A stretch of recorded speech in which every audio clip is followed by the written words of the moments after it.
Police tell me that the suspect was not armed. What actually happened was he gave the bank teller a note that demanded money. We are following a developing story here in Calexico. Now you can see all of the emergency crews behind me. That's because just under an hour ago, the roof of one of the red-tagged buildings caved in. President Felipe Calderón of Mexico came to Mexicali today, and in a press conference, he said that this was the strongest earthquake ever recorded in Baja California. You can still see that the streets are filled with debris in downtown Calexico, but officials now hope that there is a silver lining to this earthquake. Police say Valenzuela tried to take this turn at 90 miles an hour, but her car skid and rolled over. Gas prices probably aren't going down anytime soon. They're expected to stay high through the spring and the summer. Prisoners hide the drugs in the jail through these rolled-up towels. Some of the most important recommendations for staying safe in the dunes are to buckle up and, of course, not to speed. Police have now labeled the death of a woman found in downtown Yuma Hotel as suspicious. Maricopa County Sheriff's Office launches a two-day crime and immigration sweep.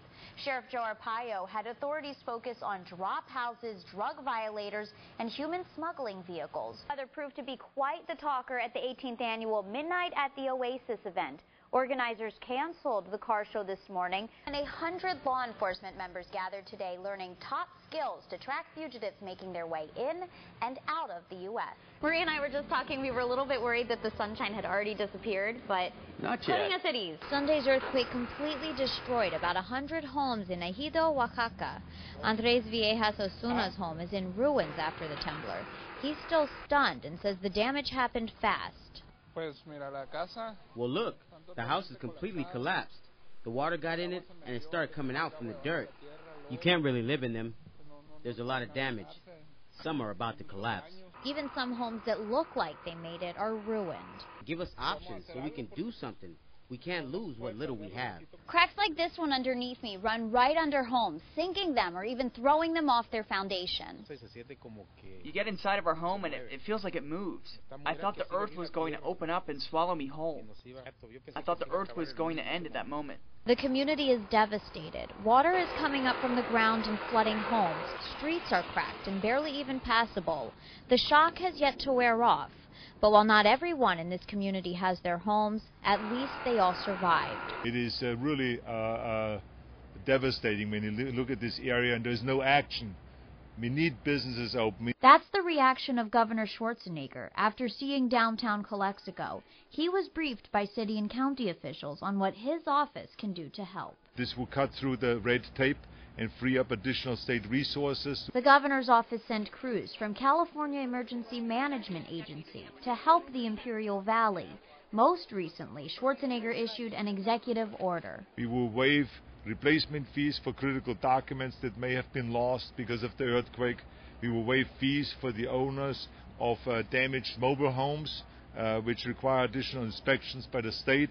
We will waive the 1-week waiting period for displaced workers that are looking for unemployment benefits. The Imperial Valley suffered major damage. There are over $100 million worth of damage that we've quantified so far. That's why it's so important the state pitches in. Once the state of emergency is declared, the state picks up 75% of the tab. Before that, we're liable for 100%. We don't have the money. The governor hopes federal funding will come soon as well.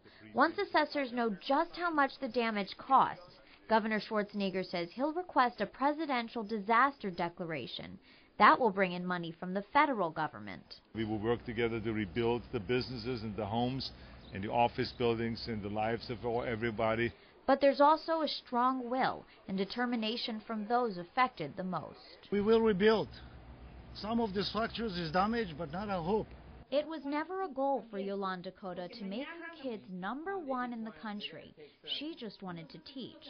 That's why it was so exciting to find out her students topped the list for advanced placement Spanish language in the entire United States. You don't think about what goes on outside the classroom, and you just like focus here, and it's just another day. To be honored this way, to be recognized actually, that's a great honor. Cota says this isn't just great for her students' morale, but also the rest of Calexico High School and the border town she teaches in. Socioeconomically, we're very low, and for these students to get a 5 on those tests, it's a step beyond our little community. She says it's about time Calexico gets noticed. We are now on the map.